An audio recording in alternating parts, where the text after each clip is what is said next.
Hello students, कैसे हैं आप सभी। Welcome back to my channel biology booster. उस दिन हमने अपने फोटोसिंथेसिस में लाइट रिएक्शन को कंप्लीट कर लिया था। आज हम अपने इस लेक्चर में डार्क रिएक्शन को पढ़ेंगे। तो चलिए स्टार्ट करते हैं without wasting of time. First see dark reaction. आपको जैसे ही इसके नाम से दिख रहा होगा डार्क रिएक्शन, यानी आपको लग रहा होगा डार्क रिएक्शन यानी डार्क में होने वाली रिएक्शन, अंधेरे में होने वाली रिएक्शन, लेकिन ऐसा नहीं है। देखिए, डार्क रिएक्शन क्या है, एक मिसनोमर है। मिसनोमर का मीनिंग क्या होता है, जैसा उसका नाम उससे बिल्कुल उल्टा उसका काम।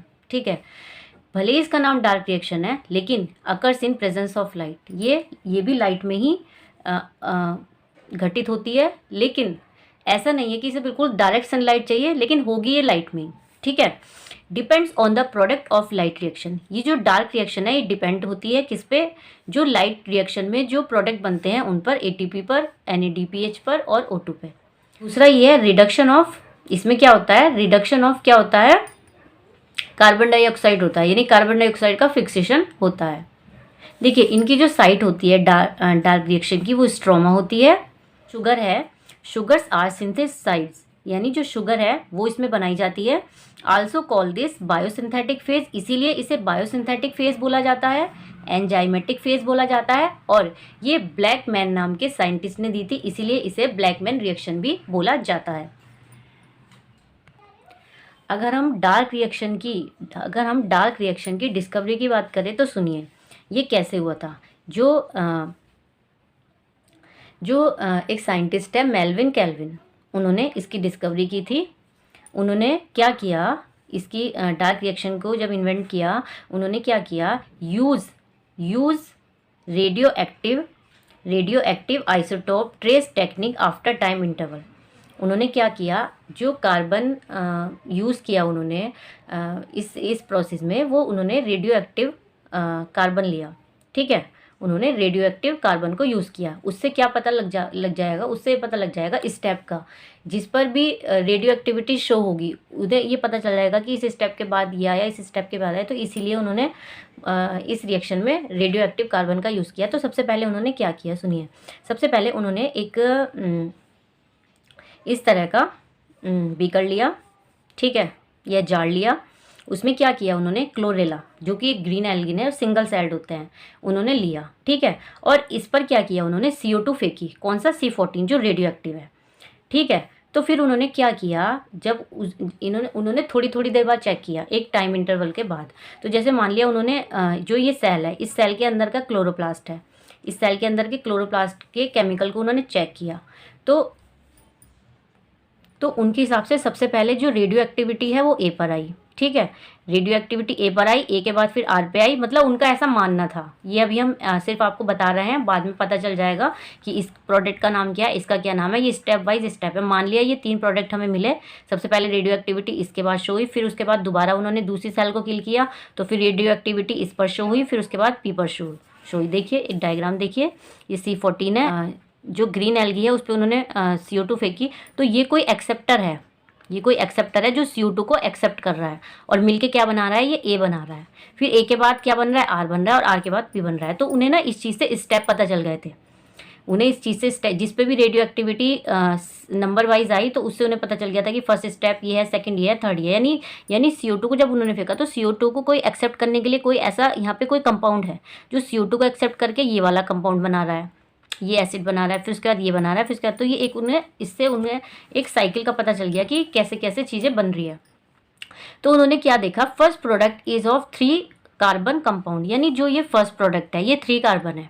क्या है, फर्स्ट का, और इसका क्या नाम है, 3 फॉस्फोग्लिसरिक एसिड, जो कि क्या लिखते हैं हम अब, 3PGA लिखते हैं। अब 3 क्यों लिखते हैं, क्योंकि जो इस पे फॉस्फेट है वो तीसरे नंबर के कार्बन पे है। ठीक है, जो फास्फेट ग्रुप है वो तीसरे नंबर के, तो 3PGA। इससे उन्हें पता चल गया। अब जब फर्स्ट प्रोडक्ट 3C यानी 3 कार्बन वाला कंपाउंड मिला, तो इसीलिए इस वाले प्लांट को हमने C3 प्लांट बोला, और इस साइकिल को हमने बोला, मतलब साइंटिस्ट ने बोला C3 साइकिल। और इसी साइकिल, जो साइंटिस्ट का नाम है मेल्विन कैल्विन, इसी के नाम पर उनका नाम कैल्विन के नाम पर कैल्विन साइकिल रखा गया। ठीक है, लेकिन जब बहुत से साइंटिस्ट ने आगे भी एक्सपेरिमेंट किए तो उन्होंने क्या पाया कि किसी किसी प्लांट में जो फर्स्ट स्टेबल प्रोडक्ट है वो 3 कार्बन का ना होकर 4 कार्बन का है। तो जिन जिन भी प्लांट में वो 4 कार्बन का मिला उन्हें C4 प्लांट बोला गया और उनकी उस साइकिल को C4 साइकिल बोला गया। तो आगे हम इसे डिटेल में पढ़ेंगे। देखिए मेल्विन कैल्विन ने क्या देखा कि CO2 को किसी एक्सेप्टर ने एक्सेप्ट किया, वो आपस में मिलके क्या बनाया, PGA बनाया, यानी ये फर्स्ट स्टेबल प्रोडक्ट है, फॉस्फोग्लिसरिक एसिड 3 कार्बन का। उसके बाद फिर उसके बाद क्या हुआ, for many year scientist try to search to see primary acceptor. उन्होंने देखा, वे ये सोच रहे थे जो साइंटिस्ट थे कि ये जो एक्सेप्टर है ये 2 कार्बन का है, क्योंकि 2 कार्बन इसमें हो गया, 1 कार्बन CO2 का हो गया, तो मिलके इन्होंने 3 कार्बन बना लिया। तो उन्होंने बहुत सर्च किया, लेकिन उन्हें कोई 2 कार्बन का वो मिल ही नहीं रहा था। फिर कुछ समय बाद उन्हें पता चला कि जो प्राइमरी एक्सेप्टर है वो 5 कार्बन है और एक CO2 के C से मिलके ये 6 कार्बन बनाते हैं, यानी PGA के 2 मॉलिक्यूल्स बनाते हैं। क्या बनाते हैं? 2 मॉलिक्यूल्स। तो फिर पता चला उन्हें कि जो प्राइमरी एक्सेप्टर है वो 5 कार्बन का है और जो मिलके 3 कार्बन PGA के 2 मॉलिक्यूल्स बनाते हैं। देखिए रिएक्शन देखिए, और ये जो प्राइमरी एक्सेप्टर है 5 कार्बन वाला, ये RUBP है। RUBP जो CO2 के साथ मिलकर क्या बनाता है, PGA के 2 मॉलिक्यूल्स बनाता है। इसका फुल नेम क्या है, ribulose 1,5-bis phosphate. Ribulose 1,5-bis phosphate. अब देखिए डार्क रिएक्शन के जो स्टेप्स हैं वो देखिए, यानी इससे इनके मेल्विन कैल्विन के इस चीज़ से तो ये तो पता चल गया था कि भाई जो प्राइमरी एक्सेप्टर है वो क्या है और उसने मिलके पहला प्रोडक्ट क्या बनाया, ये चीज़ें सामने आ चुकी थी। ठीक है, बाकी जो इसके स्टेप है वो अभी हम पढ़ेंगे। थोड़ा सा टाइम लगेगा आपको चीज़ें समझने में, लेकिन मैं गारंटी दे रही हूँ एक बार आपको चीज़ें समझ आ गई तो आपको बहुत इंटरेस्टिंग लगेगी ये पूरी साइकिल। तो आप थोड़ी सी दिक्कत आएगी समझने में, थोड़ी मेहनत करेंगे तो हो जाएगा। देखिए ये डार्क रिएक्शन के स्टेप में देखिए क्या बनता है, शुगर। जो ये शुगर होती है ये क्या होती है, अल्कोहल ग्रुप प्रेजेंट होता है इसमें। ठीक है, यानी जो ये एसिड है ये अल्कोहल बनाते हैं, यानी एसिड से हमें क्या मिल रहा है, एसिड से ही तो हमें शुगर मिल रही है, ग्लूकोज मिल रहा है। यानी इस तरह से हम कह सकते हैं कि जो एसिड है इनसे हमें अल्कोहल मिलता है। ठीक है, रिडक्शन पे एसिड के रिडक्शन से हमें अल्कोहल मिलता है। तो देखिए साइकिल देखिए, C3 साइकिल देखिए, ये एटमॉस्फेरिक CO2 है, इसने RUBP ये जो एक्सेप्टर है इसके साथ क्या किया, इसने क्या किया, CO2 को फिक्स किया। यानी CO2 को फिक्स करने का मतलब क्या होता है, कार्बोक्सिलेशन। क्या होता है, कार्बोक्सिलेशन। अब इसने क्या किया, 3PGA ये पहला स्टेबल प्रोडक्ट बनाया। ठीक है, यहाँ पे पहला स्टेबल प्रोडक्ट कौन सा मिल गया हमें, फॉस्फोग्लिसरिक एसिड, जो कि हमें 2 मॉलिक्यूल मिले और ये 3 कार्बन का होता है। 3PGA हमने इसलिए लिखा क्योंकि जो फॉस्फेट है वो तीसरे कार्बन पे प्रेजेंट है। RUBP ने क्या किया, CO2 के साथ मिलकर कार्बोक्सिलेशन किया। ठीक है, कार्बोक्सिलेशन का मतलब ये होता है CO2 का फिक्सेशन करना किसी सेल में। ठीक है, उन्होंने किया, जिसके बाद क्या मिला हमें, एक फर्स्ट स्टेबल प्रोडक्ट मिला 3PGA, यानी फॉस्फोग्लिसरिक एसिड, 3 फॉस्फोग्लिसरिक एसिड, जिसके हमें 2 मॉलिक्यूल्स मिले। उसके बाद यहाँ पे रिडक्शन होता है। ठीक है, उसके बाद रिडक्शन होता है। इस रिडक्शन में हमें क्या होता है, हमारे 2 NADPH खर्च हो जाते हैं और 2 NADPH खर्च हो जाते हैं और 2 ATP खर्च हो जाते हैं। ठीक है, 2 NADP खर्च हो जाते हैं, 2 ही ATP खर्च हो जाते हैं। उसके बाद क्या होता है, उसके बाद देखिए, उसके बाद जब इसका रिडक्शन हुआ तो हमें क्या मिला, ट्रायोज फॉस्फेट। यही मेन क्या है, यही शुगर है, यही ग्लूकोज है, यही हमें बनाना था। ठीक है, अब इसमें क्या हुआ,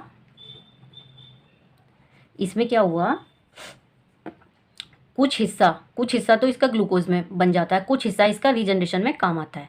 इसका कुछ हिस्सा रीजनरेट होगा और उससे क्या बनेगा, दोबारा से RUBP बनेगा। क्या बनेगा, RUBP शुगर बनेगी। RUBP क्या है, एक शुगर है, कीटोज शुगर है।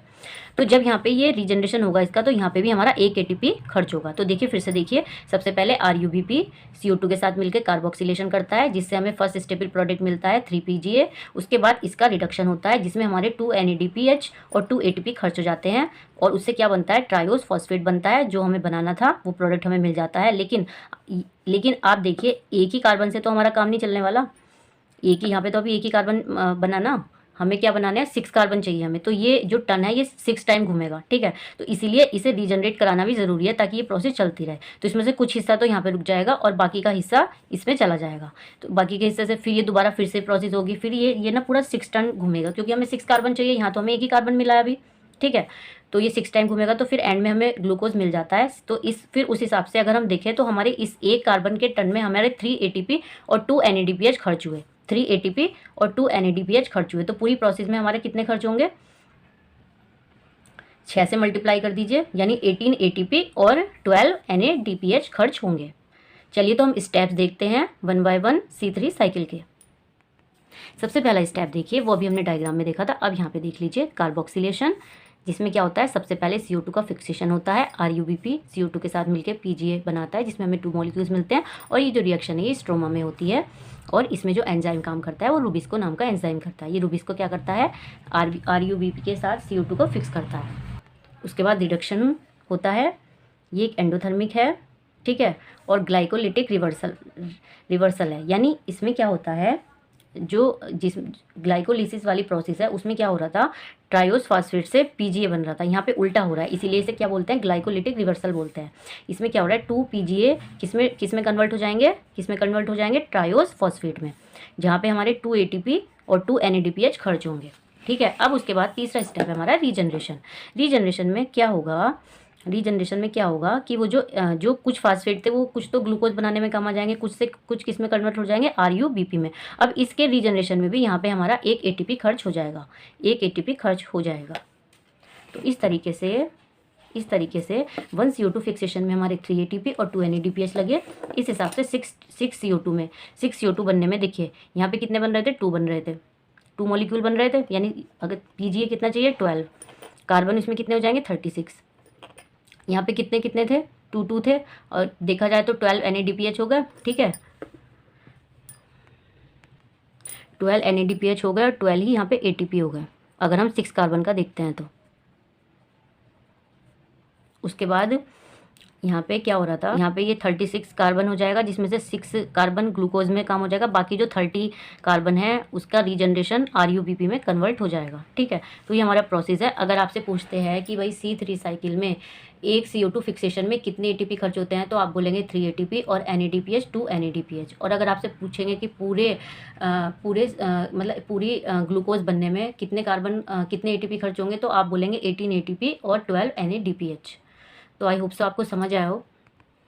देखिए 1 CO2 1 turn C3 cycle 3 ATP are use and 2 NADPH are use for glucose formation 6 into CO2 जो एंटर्स इनसाइड करते हैं 6 टन ऑफ C3 साइकिल 6 से मल्टीप्लाई कर देंगे, यानी टोटल हमें 18 ATP और 12 NADPH चाहिए।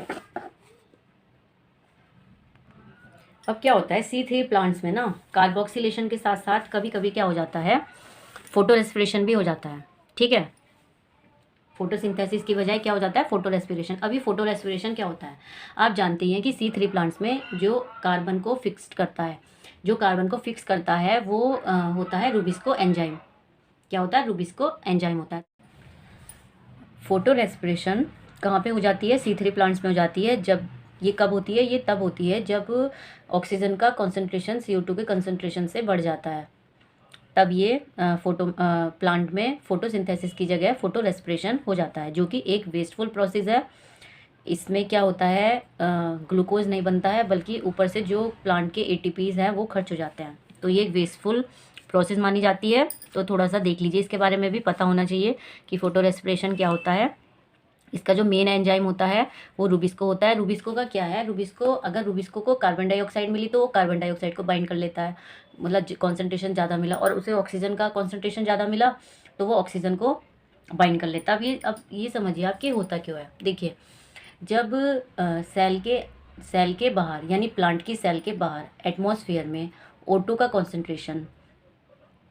कॉन्सेंट्रेशन ज़्यादा होगा एज कंपेरिजन अंदर, मतलब जो सेल के अंदर है, तो क्या होने लगेगा, तो जब सेल के बाहर यानी एटमॉस्फेयर में ऑक्सीजन बढ़ जाएगा तो क्या होगा, ऑक्सीजन क्या करेगी, सेल के बाहर जाएगी नहीं, वो सेल के बाहर ना जाके क्या करेगी, रुबिस्को के पास चली जाएगी। तो फिर क्या करेगा, रुबिस्को उसे एक्सेप्ट कर लेगा और ये एक वेस्टफुल प्रोसेस फोटो रेस्पिरेशन करा देगा। जैसे देखिए सेल है, सेल के अंदर क्या हुआ, लाइट रिएक्शन से क्या बनी, O2 रिलीज हुई। ठीक है, अब O2 क्या है, O2 तभी तो बाहर जाएगी जब बाहर का कॉन्सेंट्रेशन कम होगा एज कंपेरिजन अंदर। लेकिन जब बाहर का ज़्यादा हो जाएगा, अंदर का कम है, तो वो तो अंदर ही रुक जाएगी। तो जब वो अंदर रुक जाएगी, वो बाहर नहीं जाएगी O2, तो वो रूबिस्को के साथ मिल जाएगी और क्या कर लेगी, रूबिस्को के साथ मिलके कार्बोक्सिलेशन की जगह क्या कर लेगी, इसकी तरह काम करने लगेगा। ठीक है, कार्बोक्सिलेशन की तरह ना करके एज अ ऑक्सीनेज काम करेगा। और इसमें क्या होता है, फोटो रेस्पिरेशन में, देखिए फोटो रेस्पिरेशन में क्या होता है, कार्बन डाइऑक्साइड का लॉस भी होता है हमें। तो अब हमें क्या चाहिए, ग्लूकोज बनाने के लिए कार्बन डाइऑक्साइड चाहिए, इसमें उल्टा CO2 का लॉस हो रहा है। तो ये क्या है, एक वेस्टफुल प्रोसेस मानी जाती है और इसमें ATP भी खर्च हो जाता है, CO2 भी खर्च हो जाती है। इसलिए माना जाता है कि जो रूबिस्को है वो कार्बन डाइऑक्साइड के साथ बाइंड करे तो ज़्यादा अच्छा है प्लांट के लिए। देखिए लिखा है नॉट अ एक्चुअल रेस्पिरेशन, मतलब फोटो रेस्पिरेशन नाम से आपको लग रहा होगा रेस्पिरेशन है, लेकिन ये रेस्पिरेशन नहीं है। ये सिर्फ एक वेस्टफुल प्रोसेस है जिसमें क्या होता है, हमारे आपने देखा होगा C3 साइकिल में PGA बनता है ना, PGA के 2 मॉलिक्यूल्स बनते हैं। तो इसमें क्या होता है, PGA का एक ही मॉलिक्यूल्स बनता है, एक अदर प्रोडक्ट बनता है जो कि वेस्टफुल रहता है, जिससे जो अब शुगर बनाने के लिए, ग्लूकोज बनाने के लिए तो हमें 2 PGA चाहिए, हमें मिलता एक ही है, तो इसलिए इस प्रोसेस का कोई फ़ायदा नहीं होता।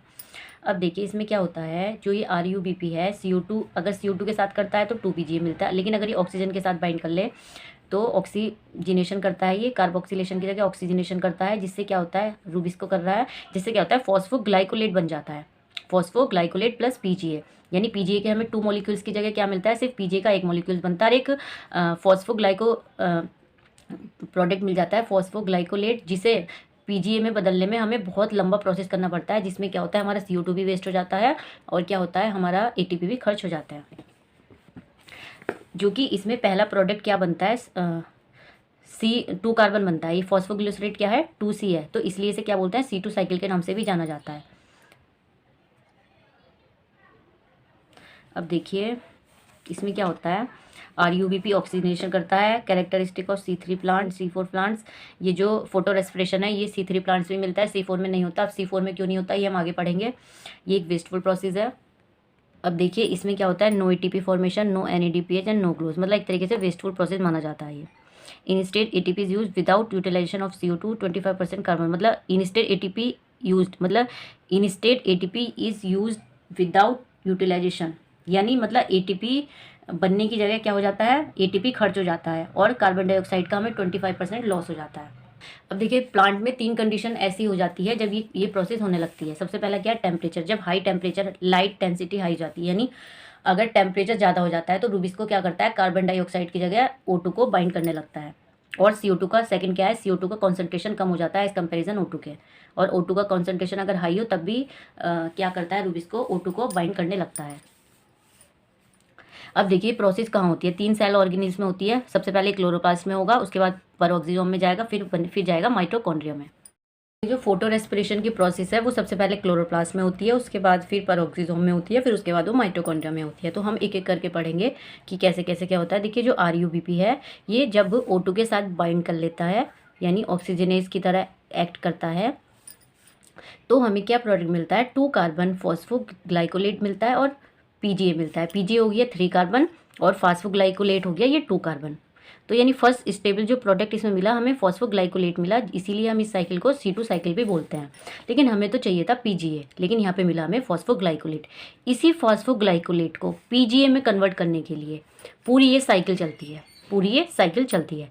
तो सिर्फ एक PGA के लिए हमें इतना लंबा मतलब प्रोसेस करना पड़ता है, जिसमें काफ़ी लॉस भी होता है प्लांट का। तो देखिए सबसे पहले क्या होता है, यहाँ पे ये फॉस्फोग्लाइकोलेट बन गया और PGA बन गया। PGA के साथ फिर जब इसमें क्या हुआ, फॉस्फोग्लाइकोलेट, ये PGA तो ऐसे ही रहेगा, इस फॉस्फोग्लाइकोलेट में से एक फॉस्फेट ग्रुप बाहर निकल गया। बाहर निकलने के बाद ये ग्लाइकोलेट में कन्वर्ट हो जाता है।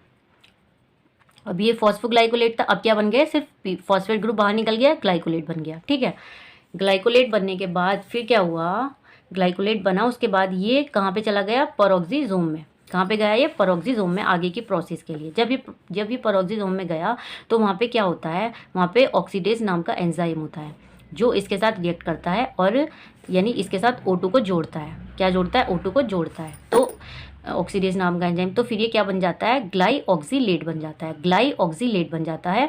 और ग्लाइऑक्सिलेट के साथ ये क्या देता है, H2O2 देता है। क्या देता है, H2O2। जब इसके साथ ऑक्सीजन जुड़ जाती है ये तो H2O2 बनता है और ग्लाइऑक्सिलेट बनता है। अब ये H2O2 तो आप जानते हैं कि ये टॉक्सिक होती है। अब जब टॉक्सिक होती है तो इसे भी तोड़ना पड़ेगा, तो इसे तोड़ने के लिए यहाँ पे एक एंजाइम होता है जिसे हम कैटालेज बोलते हैं। क्या बोलते हैं, कैटालेज बोलते हैं। ये एंजाइम इसे हाइड्रोजन यानी पानी में और ऑक्सीजन में तोड़ देता है, यानी यहाँ पे ऑक्सीजन मिलती है। फिर उसके बाद क्या होता है, इसके साथ एमीन ग्रुप जुड़ जाता है, NH3। इसके साथ एमीन ग्रुप जुड़ जाता है और ये किस में कन्वर्ट हो जाता है, ग्लाइसिन में। किस में कन्वर्ट हो जाता है, ग्लाइसिन में। अब ये ग्लाइसिन माइटोकॉन्ड्रिया में आता है, वहाँ पे ये जो एमीन ग्रुप जुड़ा था ये मतलब निकल जाता है और इसके साथ एक CO2 का भी लॉस होता है हमें।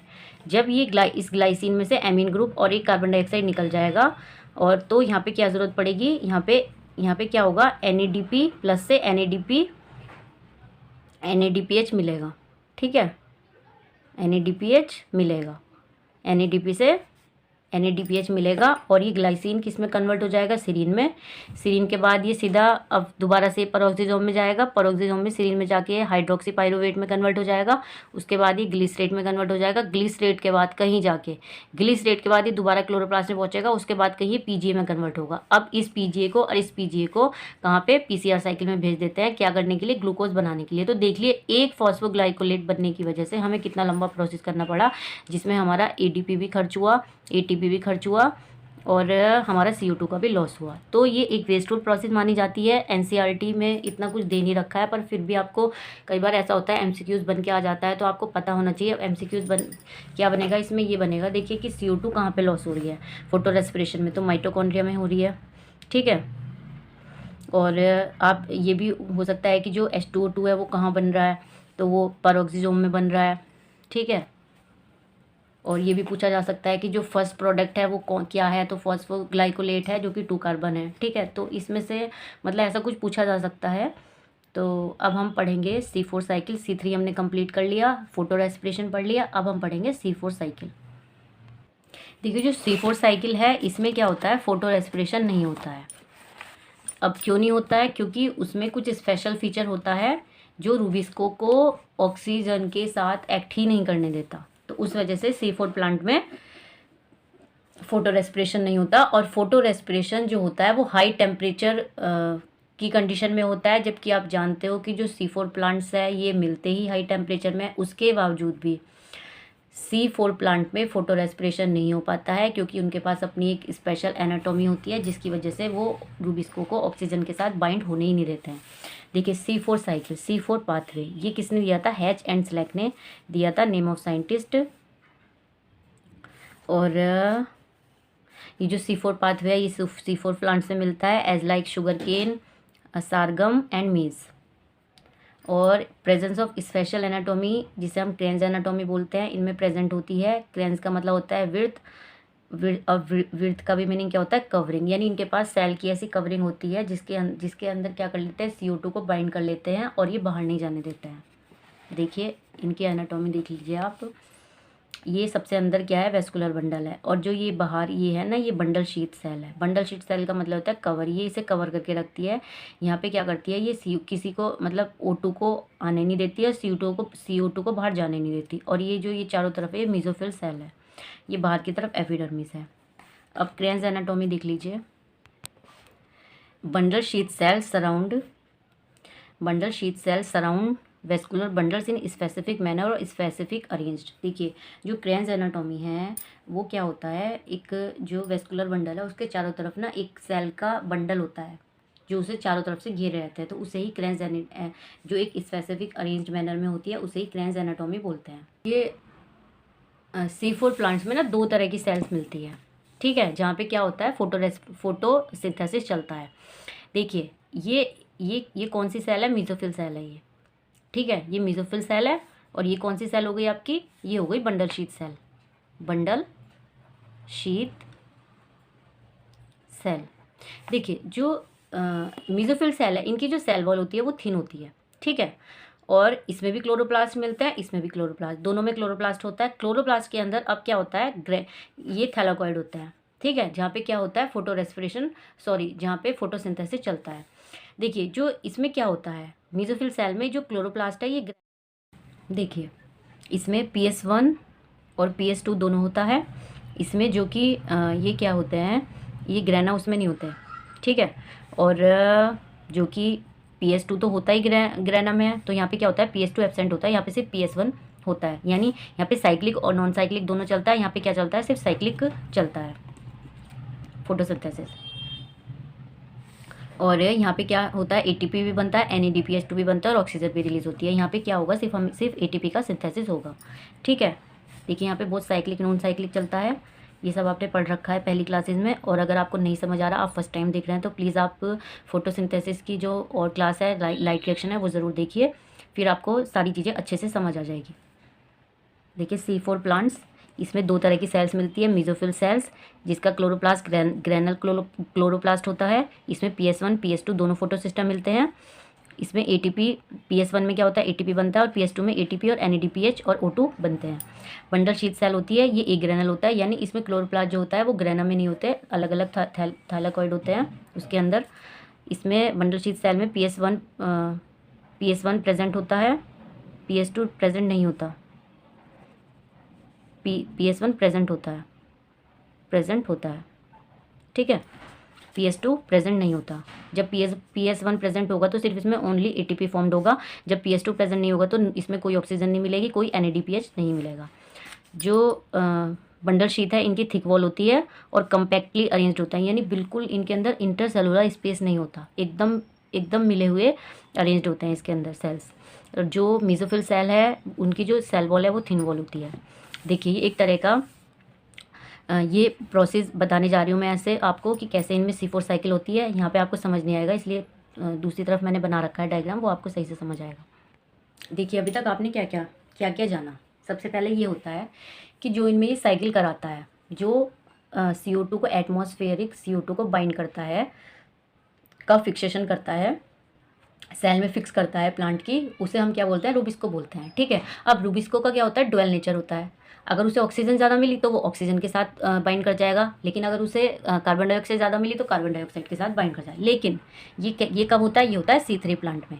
C4 प्लांट में अपने क्रेन्स एनाटॉमी की वजह से, यानी एक स्पेशल एनाटॉमी की वजह से, वे क्या करते हैं, वे जो CO2 है उसे बाहर नहीं जाने देते। CO2 को, मतलब O2 को रूबिस्को तक नहीं जाने देते, O2 को बाहर निकाल देते हैं और CO2 को अंदर लाके बिल्कुल पैक कर देते हैं। तो इसी डायग्राम से आप ये समझेंगे कि आखिर ये हो कैसे रहा है, रूबिस्को तक ये कार्बन डाइऑक्साइड कैसे फिक्स कर रहे हैं। देखिए सबसे पहले देखिए, ये एटमॉस्फेरिक CO2 है, ठीक है, एटमॉस्फेरिक CO2 है। जैसे ही ये उसमें जाएगी, प्लांट पे जाएगी, तो वहाँ पे वाटर के साथ मिलकर ये क्या बना लेगी, SCO3, मतलब इस फॉर्म में आएगी।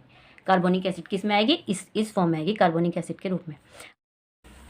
देखिए सबसे पहले क्या होता है, एटमॉस्फेरिक CO2 आई, ठीक है। अब CO2 जैसे ही वाटर के साथ मिलेगी तो वो क्या, किस फॉर्म में बन जाएगी, SCO3, कार्बोनिक एसिड के फॉर्म में बन जाएगी, ठीक है। अब इसे एक्सेप्ट करने वाला पैपकेज, इसे किस में कन्वर्ट कर देगा, PEP में कन्वर्ट कर देगा, यानी 3C कार्बन के उसमें कन्वर्ट कर देगा। अब ये पैप क्या करेगा, अब ये जो पैप है, यहाँ पे पैप क्या है, ये फॉस्फोरस इनोल पाइरुवेट, ठीक है। अब इसका क्या होगा, इसका कार्बोक्सिलेशन होगा, ठीक है। ये क्या करेगा, जो इसके अंदर CO2 है उसका क्या करेगा, फिक्सेशन करेगा, यानी कार्बोक्सिलेशन करेगा। कार्बोक्सिलेशन के बाद वो क्या बनाएगा, 4 कार्बन कंपाउंड बनाएगा। इसीलिए जब ये फर्स्ट स्टेबल प्रोडक्ट, इसमें 4 कार्बन बनता है, इसीलिए इसे C4 साइकिल बोलते हैं। तो क्या बना ये क्या बना, OOA, ऑक्जेलो एसिटिक एसिड बन गया, ठीक है। अब इस ऑक्जेलो एसिटिक एसिड का मैलिक एसिड में कन्वर्ट होगा, कैसे, NADPH का क्या होगा, ऑक्सीडेशन होगा, जिससे NADP बन जाएगा और ये ऑक्जेलो एसिटिक एसिड मैलिक एसिड में कन्वर्ट हो जाएगा, जिसे हम एस्पार्टिक एसिड भी बोलते हैं। अब इस मैलिक एसिड को जिसमें कि C प्रेजेंट है, कार्बन प्रेजेंट है, उसे हमें कहाँ तक पहुँचाना है, उसे हमें रूबिस्को के पास पहुँचाना है। तो देखिए ये वाली जो सेल है, ये मेसोफिल सेल है, ये बंडल शीट सेल है, ठीक है। ये आपस में मिल रही है, लेकिन ये आपस में कैसे मिल रही है, प्लाज्मेटा के थ्रू ये मिल रही है, तो यहाँ पे रास्ता बना रखा है जिससे ये आपस में इनमें ट्रांसपोर्ट हो सकता है। दो सेल आपस में किसके थ्रू जुड़ती है, प्लाज्मेटा के थ्रू जुड़ती है। तो इसमें मैलिक एसिड यहाँ से ट्रांसपोर्ट होगा, ठीक है। ये मैलिक एसिड कहाँ पे आ गया, बंडल शीथ सेल में आ गया। अब बंडल शीथ सेल में ये क्या करेगा, जो इसके अंदर कार्बन है, जो इसके अंदर CO2 है, वो RUBP को दे देगा, ठीक है, यानी रूबिस्को को दे देगा। और जब ये इसने कार्बन डाइऑक्साइड दे दी तो इसे क्या, ये किस में कन्वर्ट हो जाएगा, पायरुविक एसिड में, यानी 3 कार्बन कंपाउंड। यहाँ पे क्या था, ये 4 कार्बन कंपाउंड में था, इसने 1 कार्बन दे दिया, तो यहाँ पे 3 कार्बन कंपाउंड पायरुविक एसिड में हो गया। लेकिन ये प्रोसेस अभी ख़त्म नहीं हुई, अभी ये जब तक ये बिल्कुल यहाँ तक, मतलब जहाँ से शुरू हुई है वहाँ तक ना पहुँचे तो वो पूरी साइकिल नहीं मानी जाती। तो यहाँ से शुरू हुई है, यहीं पे ख़त्म होनी चाहिए। तो अब क्या करेगा, पायरुविक एसिड फिर दोबारा से मेसोफिल सेल के अंदर एंट्री करेगा, कहाँ से, प्लाज्मेटा की साइड से। तो यहाँ पे ट्रांसपोर्ट हो रहा है, इसमें पायरुविक एसिड इसके अंदर आ जाएगा। पायरुविक एसिड रीजनरेशन करके दोबारा से PEP बना लेगा, ठीक है। जहाँ पे क्या खर्चा होगा, 2 ATP स्पेंड हो जाएंगे हमारे, ठीक है। तो ये आपने C4 साइकिल पढ़ी। अब जब इसे CO2 मिल गया तो यहाँ पे अब ये क्या होता है, इनकी सेल वॉल ना बहुत ज़्यादा थिक होती है। तो ये क्या करते हैं, इधर की ऑक्सीजन इधर नहीं आने देते। तो इन्होंने CO2 को आए, और ये बाहर से, ये सेल वॉल ऐसी है कि इसके अंदर ना CO2 जा सकती, ना CO2 बाहर जा सकती। तो अब ये जो CO2 है RUB के साथ मिलकर C3 साइकिल कंप्लीट करेगी। तो इस तरह से आपने देखा कि C4 प्लांट में ऐसा अरेंजमेंट होता है कि फोटो रेस्पिरेशन कर ही नहीं सकते, वो इतना अच्छा अरेंजमेंट होता है। लेकिन जो C4 साइकिल है, ये भले ही इसमें फोटो रेस्पिरेशन नहीं हो रहा, लेकिन ये काफ़ी महंगा पड़ता है। अब कैसे पड़ता है महंगा, देखिए 2 ATP तो यहाँ पे खर्च हो गए, ठीक है, एक NADPH यहाँ खर्च हो गया, ठीक है। और C3 में तो आप जानते ही हैं, C3 में तो आपको पता ही है कि एक CO2 को फिक्स करने में 3 ATP, 1 CO2 को फिक्स करने में 3 ATP और 2 NADPH चाहिए, ठीक है। और यहाँ पे अगर हम C4 का देखें, यहाँ पे क्या चाहिए, एक CO2 को फिक्स करने में 2 ATP, और अगर NADPH को देखें हम, तो एक NADPH हमारा यहाँ खर्च हुआ था। देखिए C3 एंड C4 प्लांट्स के बीच में कुछ डिफरेंसेस है, अगर आप वो पढ़ेंगे तो आपको अच्छे से समझ आ जाएगा। देखिए सबसे पहले देखिए cell type in which the Calvin cycle take place. जो कैल्विन साइकिल है यानी C3 साइकिल है, वो कौन सी सेल में होती है, C3 में, और C4 में कौन सी सेल में होती है, और C3 में कौन सी सेल में होती है। तो C3 प्लांट में वो होती है मेसोफिल सेल में, और C4 प्लांट में होती है बंडल शीथ सेल में। मैंने अभी आपको समझाया था, जब हमने C3 पढ़ी थी तो हमने सिर्फ मेसोफिल सेल के बारे में पूरा पढ़ा था, लेकिन जब हमने C4 पढ़ा वहाँ पे हमने 2 तरह की सेल पढ़ी, bundle sheath cell and mesophyll cell. तो जो C3 साइकिल है वो बंडल शीथ सेल में चलती है, और जो मेसोफिल सेल है C4 प्लांट्स की, वहाँ पे C4 साइकिल चलती है। नेक्स्ट है हमारा cell type in which the initial carboxylation reaction occurs. यानी जो सेल टाइप है, कौन सा, मतलब इसमें ये है कि जो कार्बोक्सिलेशन की जो घटना होती है वो कौन सी सेल में होती है। तो अगर हम देखें C प्लांट सेल में तो वो मेसोफिल सेल में होती है, और C4 प्लांट्स में देखें वो भी मेसोफिल सेल में होती है, ठीक है। दोनों में कहाँ पे होती है, मेसोफिल सेल में। नेक्स्ट देखिए which is the primary CO2 acceptor. यानी अगर हम C3 प्लांट की बात करें तो वहाँ पे प्राइमरी एक्सेप्टर है RUBP। और अगर हम C4 प्लांट की बात करें तो वहाँ पे है PEP, जो कि CO2 एक्सेप्टर है primary.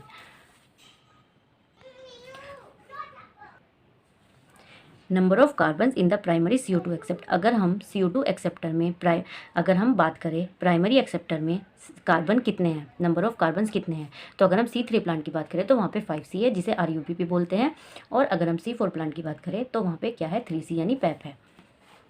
Which is the primary CO2 fixation product. यानी जो प्राइमरी CO2 फिक्सेशन कौन है, उसमें प्रोडक्ट CO2 फिक्सेशन प्रोडक्ट, यानी जो प्राइमरी CO2 मतलब जो सबसे पहले CO2 फिक्स करके प्रोडक्ट बनता है वो C3 प्लांट में PGA है, और C4 प्लांट में वो ऑक्सैलो एसिटिक एसिड है। Number of carbon in the primary CO2 fixation, यानी number of carbon primary CO2 fixation के कितने हैं। तो PGA में कितने होते हैं, 3C, और OA में 4C। एक्सेप्टर और किसमें, फिक्सेशन प्रोडक्ट में कंफ्यूज मत होइए, क्योंकि जो एक्सेप्टर है C3 प्लांट का वो 5C है, और जो प्रोडक्ट है वो 3C है। C4 प्लांट्स का जो एक्सेप्टर है वो है 3C, लेकिन जो प्रोडक्ट है वो 4C है। देखिए, does the plant have rubisco, इनमें रूबिस्को होता है तो यस, C3 में भी होता है और C4 में भी होता है, क्योंकि C4 में दोनों साइकिल चलती है और रूबिस्को क्या कराता है, मेनली C3 साइकिल कराता है, यानी जिससे जो खाना बनाता है वो रूबिस्को की वजह से ही बनता है। डज द प्लांट हैव पेपकेज, यानी पेपकेज किस में होता है, तो अगर C3 प्लांट की बात करें हम तो C3 प्लांट में पेपकेज नहीं होता, लेकिन C4 प्लांट में पेपकेज होता है।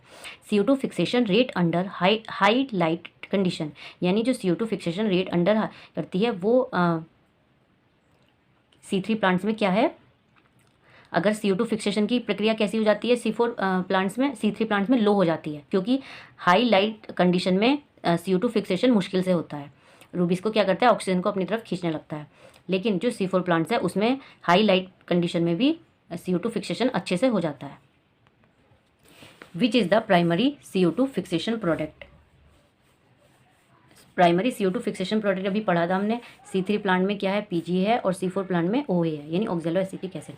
विच cell in the plant have rubisco, यानी कौन सी सेल में रूबिस्को होता है, C3 प्लांट में होता है रूबिस्को मेसोफिल सेल में, और C4 प्लांट में होता है बंडल शीथ सेल में, क्योंकि C3 साइकिल मेसोफिल सेल में चलती है C3 प्लांट में, लेकिन C4 प्लांट में वो C3 cycle bundle sheath cell में चलती है, और C3 साइकिल की वजह से ही खाना बनता है।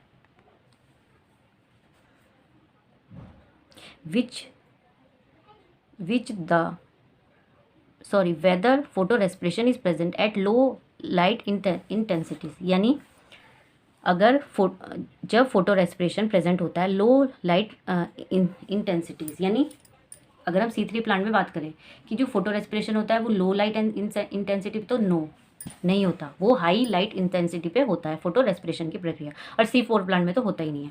देखिए, whether photo respiration is present at high intensities, यानी जब लाइट की इंटेंसिटी है वो हाई है तो फोटो रेस्पिरेशन होता है, यस हाई होता है, कहाँ पे, C3 प्लांट में, और जबकि C4 प्लांट में लो होता है, मतलब होता ही नहीं है उसमें। Whether photo respiration would be present at low CO2 concentration, यानी इसमें ये बोल रहे हैं कि जो फोटो रेस्पिरेशन है वो तब होगा जब CO2 का कॉन्सेंट्रेशन कम होगा, तो हाँ C3 प्लांट में वो तेज़ी से होता है, जबकि C4 प्लांट्स में नेग्लिजिबल होता है। Whether photo respiration would be present at high CO2 concentration,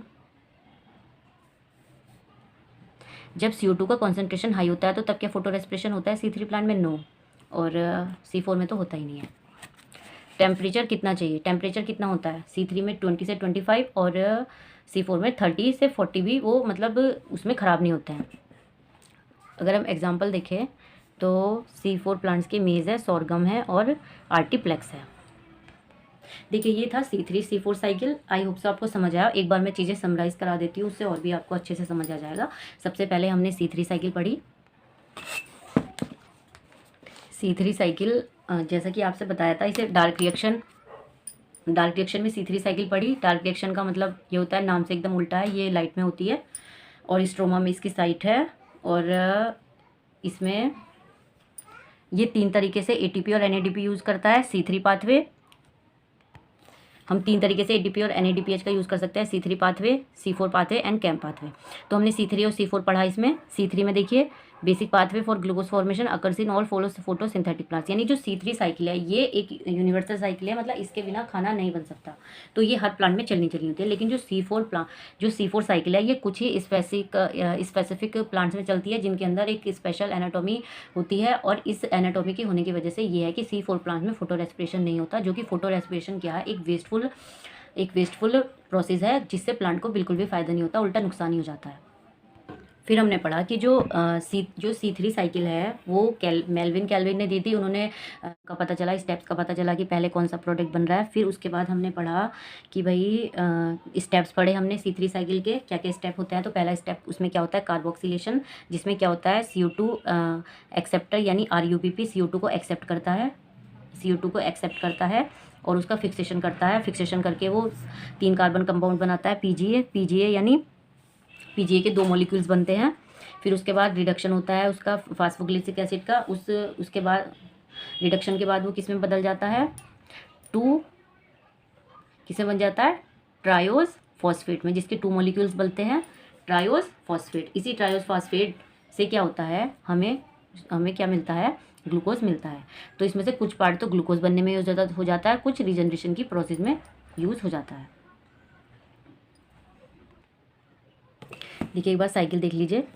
ये RuBP एटम मतलब एटमॉस्फेरिक CO2 से मिला, कार्बोक्सिलेशन हुआ, जिससे क्या बना, PGA बना, 3 PGA बना, इसके 2 मॉलिक्यूल्स बने।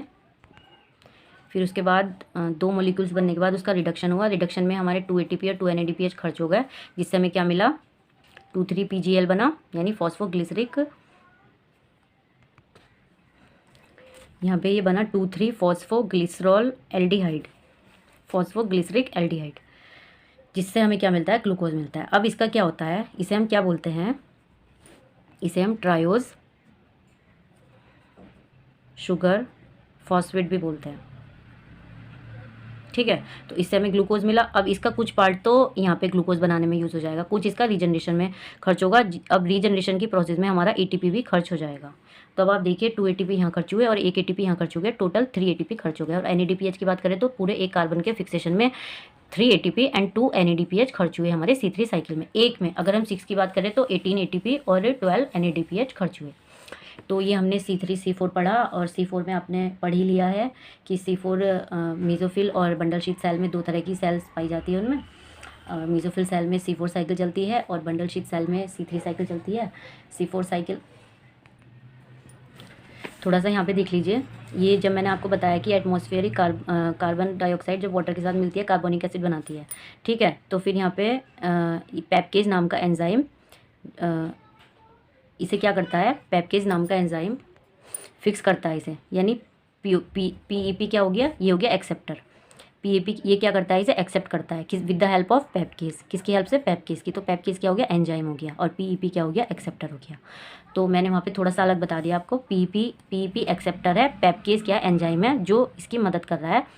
वहाँ पे आपने C3 साइकिल में ये पढ़ा, C3 में कौन था, RuBP एक्सेप्टर था प्राइमरी, और उसकी मदद कौन कर रहा था, रुबिस्को। यहाँ पे जो मदद कर रहा है पेप की एक्सेप्ट करने में इसे, वो कर रहा है पेप्केज।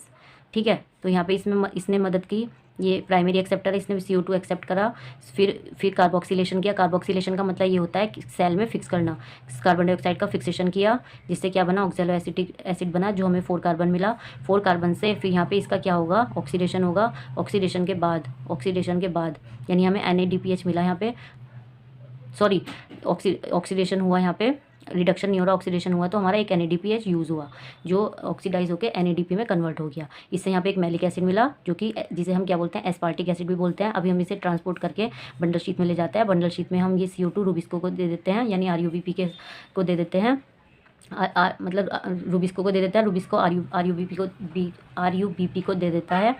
लेकिन जैसे ही मैलिक एसिड इसे देगा CO2 को, तो मैलिक एसिड का यहाँ पे क्या हो जाएगा, रिडक्शन हो जाएगा, और ये पायरुविक एसिड में बदल जाएगा। तो यहाँ पे क्या हो रहा है, हमें एक NADPH मिल रहा है। क्या मिल रहा है, एक NADPH मिल रहा है।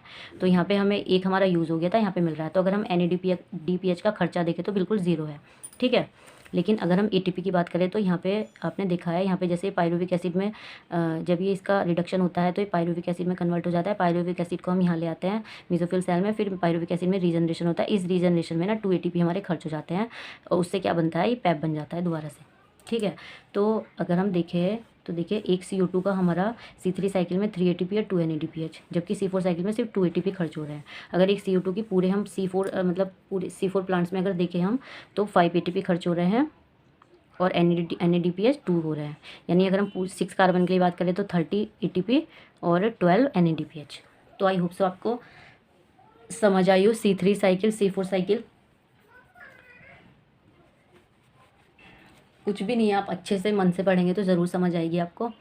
बाकी मैंने तो अपनी तरफ से कोशिश की है कि सही से आप समझ सकें। और अगर आपको क्लास समझ आई हो तो वीडियो को लाइक करें, चैनल सब्सक्राइब करें। आगे भी आपको इसी तरह की यूज़फुल वीडियोस मिलती रहेंगी। Thank you so much. Light reaction, इससे पहले मैंने लाइट रिएक्शन पे वीडियो बनाई हुई है। अगर आपको लाइट रिएक्शन भी देखनी है तो प्लीज़ आप लाइट रिएक्शन देखें, फिर लाइट और डार्क दोनों रिएक्शन देखें, तब आपको पूरा फोटोसिंथेसिस समझ आएगा। देखिए लाइट रिएक्शन में क्या होता है, लाइट रिएक्शन में कोई खाना नहीं बनता। लाइट रिएक्शन में सिर्फ क्या बनते हैं, ATP बनते हैं और NADPH बनते हैं, यानी एक तरीके से ऐसे प्रोडक्ट मतलब जो एनर्जी दे प्लांट को, वो बनता है। मतलब कोई शुगर या ग्लूकोज कुछ नहीं मिलता।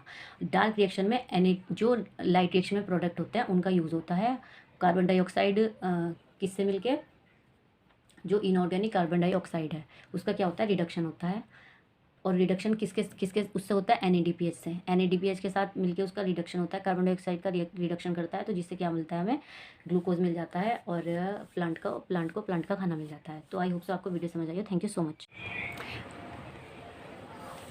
देखिए अब कुछ फीचर्स देख लीजिए C3 साइकिल, C3 प्लांट के और C4 प्लांट के। ठीक है, इनमें जो C3 प्लांट है इनमें जो फेवरेबल टेम्परेचर होता है वो 10 to 25 डिग्री सेल्सियस होता है। ठीक है, और जो C4 प्लांट है इनका जो फेवरेबल टेम्परेचर होता है वो 30 से 40 डिग्री सेल्सियस होता है।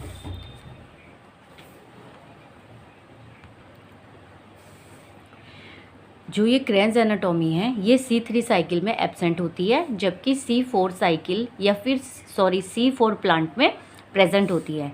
First stable compound C3 cycle में होता है फॉस्फोग्लिसरिक एसिड, जिसे हम क्या बोलते हैं, PGA। और C4 प्लांट में फर्स्ट स्टेबल कंपाउंड होता है ऑक्सैलो एसिटिक एसिड, जिसे हम बोलते हैं OAA।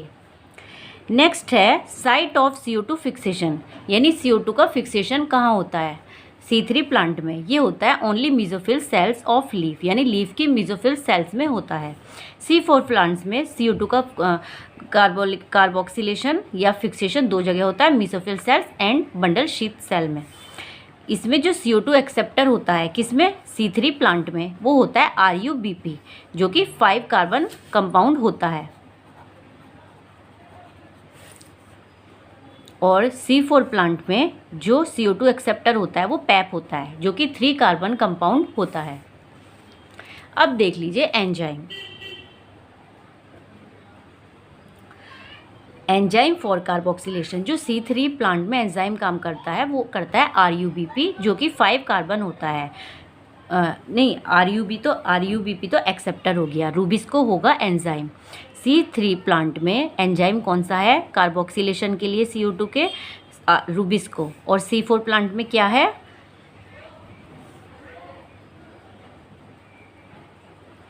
C4 प्लांट में तो पेपकेज है,